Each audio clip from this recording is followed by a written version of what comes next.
Bonjour mes amis, merci d'être là, d'être toujours aussi nombreux à écouter ce partage. Alors, ce qui se passe aujourd'hui, j'aimerais continuer sur l'histoire. Là, on l'a arrêté la dernière fois, mais en fait, ce n'est pas juste de l'histoire avec un grand H, c'est une histoire qui nous renvoie immédiatement vers l'actualité. Il faut savoir qu'aujourd'hui, en France, mais dans de nombreux pays européens, il y a des milliers de jeunes qui veulent aller en Syrie, qui racontent une chose, aller en Syrie, rétablir le califat omeyyade qui était à Damas. Par les méthodes, d'ailleurs, sans même se rendre compte, ils se retrouvent à utiliser les méthodes terroristes de ce califat-là. Alors, depuis leur enfance, on leur a raconté que à l'époque où il y avait le calife, c'était régner la justice, régner l'ordre, régner le droit, régner l'islam, hein, comme ils disent. Et donc, beaucoup d'enfants rêvent de voir ce califat ressurgir et puis restaurer la paix dans le monde. Alors qu'en fait, pardonnez-moi de vous le dire, mais énormément de ces califes c'était des crapules et des criminels. On va le voir aujourd'hui, et c'est absolument extraordinaire que ces histoires ne sont pas racontées. Dans la dernière vidéo, il y a quelqu'un qui m'a dit ce que tu es en train de dire là est tabou. Il m'a pas dit ce que tu es en train de dire est faux, ce que tu es en train de dire est incorrect. Non, ils savent bien, c'est consigné dans tous les livres des musulmans et même des non-musulmans. Mais en fait, c'est tabou, ne le raconte pas. Il y a des gens, ils vivent 50 ans dans un pays musulman, tous les jours des prêches à la télévision, tout le temps des prêches à la mosquée, etc. Pas une seule fois on leur raconte ce que je suis en train de vous raconter là. Ça signifie il y a une connivence de silence absolu. Et ceux qui veulent réveiller, au moins ceux qui sont réveillables, de ceux qui veulent aller restaurer le califat en Syrie, devrait faire ce travail pédagogique, devrait leur dire exactement ce que c'était le califat et les sortir de cette histoire d'adultes qui croient encore au Père Noël. Alors, la dernière fois, on s'était arrêté à l'assassinat de Hussein, qui était descendant donc du prophète. Il a été tué, lui et les gens qui étaient avec lui, et les femmes et les enfants et tout ça ont été baladés à travers tout le califat en chaîne et sous les coups de fouet. Pourquoi? C'était pour que le nouveau calife Yazid, fils de Muawiyah, montre son pouvoir et terrorise tout le monde en disant regardez, maintenant cette histoire de Mohammed est terminée. Mohammed, donc c'est le prophète des musulmans. Il voulait leur dire maintenant je suis l'alpha et l'oméga. Et cette personne-là, on va très symboliquement tuer sa famille, les balader sous les yeux de tout le monde pour montrer que c'est fini, que son pouvoir n'existe plus, qu'il est mort, vraiment mort et enterré. Maintenant, c'était pas fini. Hein. C'était pas fini parce que, bon, il a tué Hussein, ok, il a fait ce qu'il a fait, je vous ai raconté ça en détail dans la dernière vidéo, mais ce n'était pas suffisant. Il fallait qu'il frappe plus fort. Alors, il allait frapper plus fort encore. En fait, ce qu'il va faire, tout le monde connaît que les deux villes sacrées de l'islam, les deux villes, si vous voulez, entre lesquelles le prophète des musulmans a vécu, c'est Médine et la Mecque. Que va faire le calife? Il va attaquer ces deux villes. Il va envoyer son armée attaquer ces deux villes. Donc la première année, il tue la famille du prophète, et à la deuxième année de son califat, il va envoyer l'armée attaquer Médine. La troisième année, il attaque la Mecque. Alors, ce qui se passe, c'est que quand il a tué en Irak, quand il a créé cette embuscade et il a tué la famille du prophète, il faut bien comprendre que les gens qui venaient des villes où vivait le prophète, donc Médine et la Mecque, étaient effarés. Les gens étaient effarés. Quand ils ont appris ce crime, ils étaient donc naturellement effarés. Et qu'est-ce qu'ils ont fait? Ils ont rejeté le calife. Alors à Médine, les gens disaient, il y avait une sorte de mouvement de protestation, comme on en connaît même aujourd'hui, et ils disaient, je rejette le calife comme je rejette mes chaussures, ou comme je jette cette chaussure que je porte. Donc qu'est-ce qu'ils ont fait? Ils ont commencé à jeter leurs chaussures, et ils ont empilé par endroits des petites montagnes de chaussures, symbolisant de quelle manière ils rejetaient ce calife, qu'ils appelaient d'ailleurs l'ivrogne, parce qu'il était alcoolique. Et donc, qu'est-ce qui se passe? Je suis pas, juste pour ceux qui, entre guillemets, il y en a qui aiment tellement ce calife qui vont venir m'attaquer sur la vidéo. Je suis en train d'utiliser, comme la tradition l'est, n'est-ce pas, chez les musulmans, je suis en train d'utiliser Ibn Kathir, je suis en train d'utiliser ce livre. Je viens chez l'imprimeur, je vous l'ai fait en grand.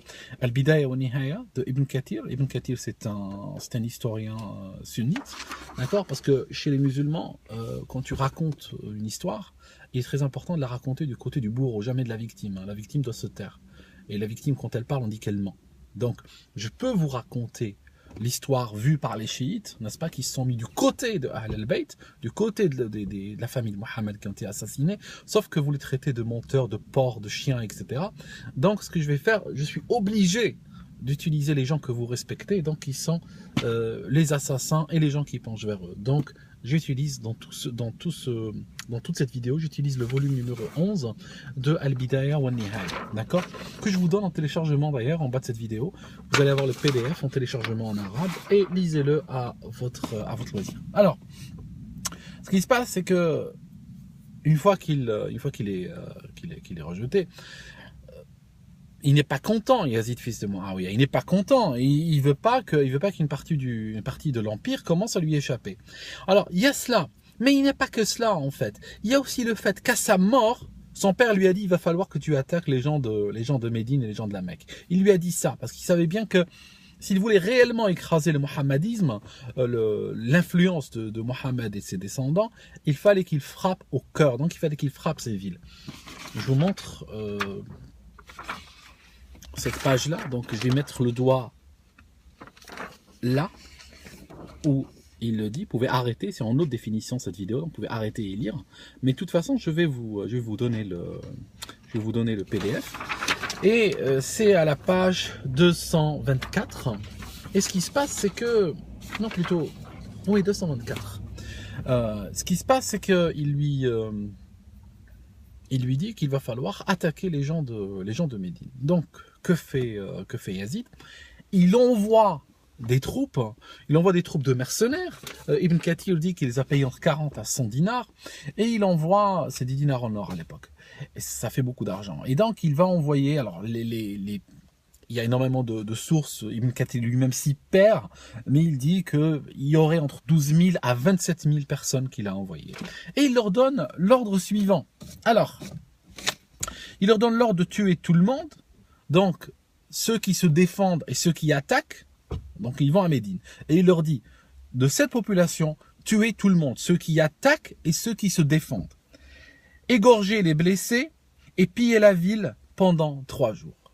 Et en fait, c'est ce qui va arriver. C'est-à-dire que ces mercenaires du califat vont arriver à Médine, ils vont l'encercler, c'est la ville sacrée du prophète, donc ils vont l'encercler pendant 3 jours et ils vont demander aux habitants de se soumettre.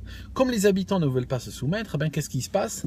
Ils vont envahir la ville. Et en fait, pendant 3 jours, ils vont piller la ville, ils vont tuer des gens, ils vont massacrer, ça va être des milliers de personnes, de ceux qui avaient connu, côtoyé, soutenu le prophète, sans merment exécutés. Et ce qui se passe, c'est que Ibn Kathir nous raconte un truc très intéressant. Je vais essayer de vous le trouver dans ma documentation. Voilà, je l'ai. Donc là, c'est très intéressant parce qu'il dit, je vous le montre ici parce que sinon il y en a qui vont pas me croire parce que tellement on leur a pas raconté ça qu'ils vont croire que je suis en train de débloquer, que je suis en train d'inventer. Donc ils ont besoin de le toucher, de le voir, de le visualiser.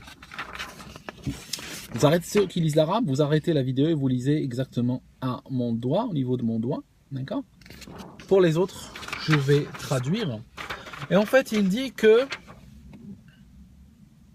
après cette attaque sur Médine, donc, 1000 femmes ont enfanté des enfants sans mariage. Vous comprenez ce que ça veut dire? Ça veut dire qu'en fait, ils ont violé les femmes de manière massive, ils ont violé les femmes de Médine, et après cette attaque-là, donc on imagine 9 mois, 8 mois après cette attaque, il y a eu un bon millier de femmes qui ont accouché d'enfants nés de ces viols-là. Alors, sachant qu'une femme ne va pas mécaniquement et automatiquement concevoir un enfant par le fait simple qu'elle a été violée, il y a des femmes qui vont peut-être pas être à la bonne période de leur cycle pour de toute façon tomber enceinte. Donc vous imaginez que rien que celles qui ont été violées, qui étaient à la bonne période pour tomber enceinte, dans la bonne fenêtre, il y en avait 1000. Donc je vous laisse imaginer combien ont été violées.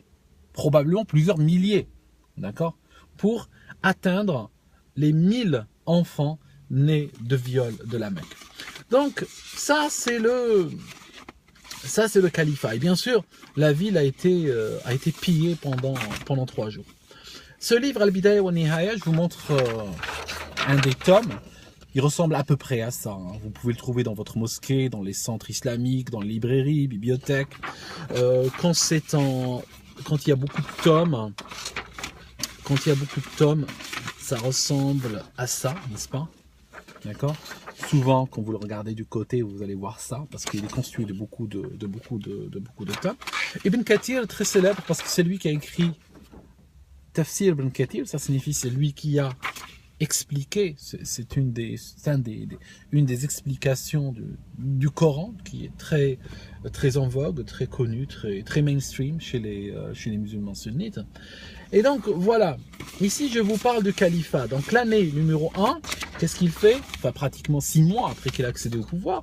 Muawiyah, le père de Yazid, est mort en mai, hein, si ma mémoire est bonne.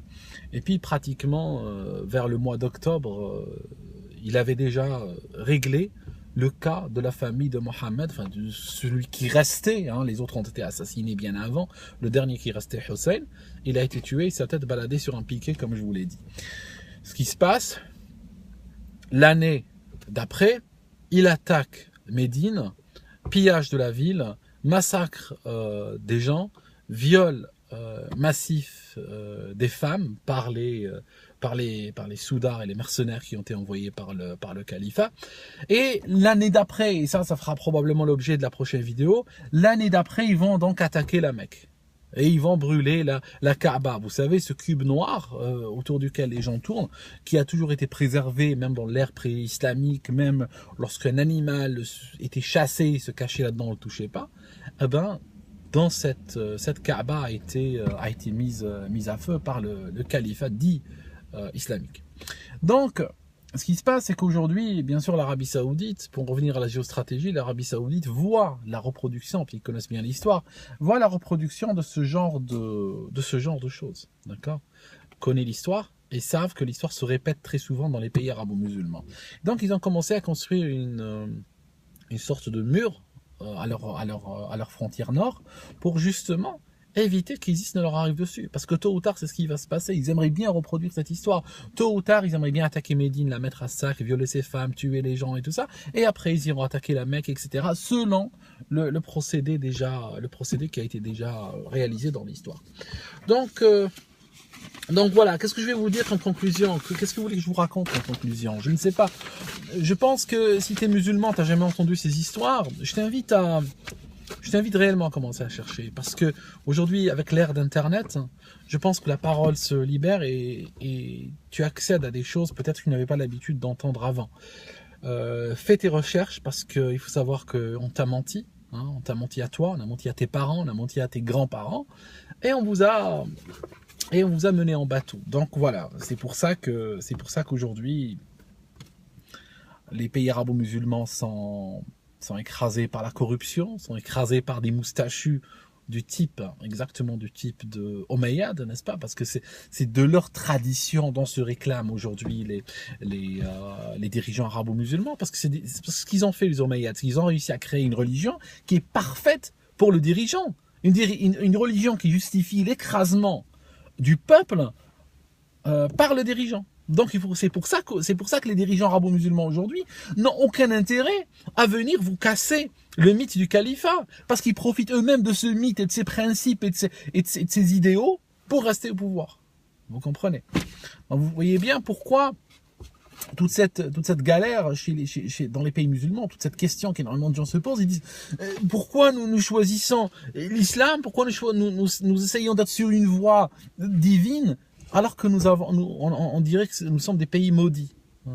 Ben parce que vous êtes des pays maudits, en fait. Vous êtes des nations maudites parce que vous avez suivi des maudits, hein, comme je vous l'ai dit. Hein, et vous allez voir que des gens viendront les défendre dans les commentaires. Il y aura des gens qui viendront, par tous les moyens, comme Ibn Kathir cherche à le faire d'ailleurs, viendront trouver au calife des justifications pour l'attaque de la Mecque, l'assassinat de la famille du prophète, le viol des femmes de Médine, etc. C'est cette mentalité que vous avez qu'il faut enlever. Cette mentalité de toujours vous mettre du côté des bourreaux et des violents et vouloir écraser la victime et refuser de reconnaître sa souffrance.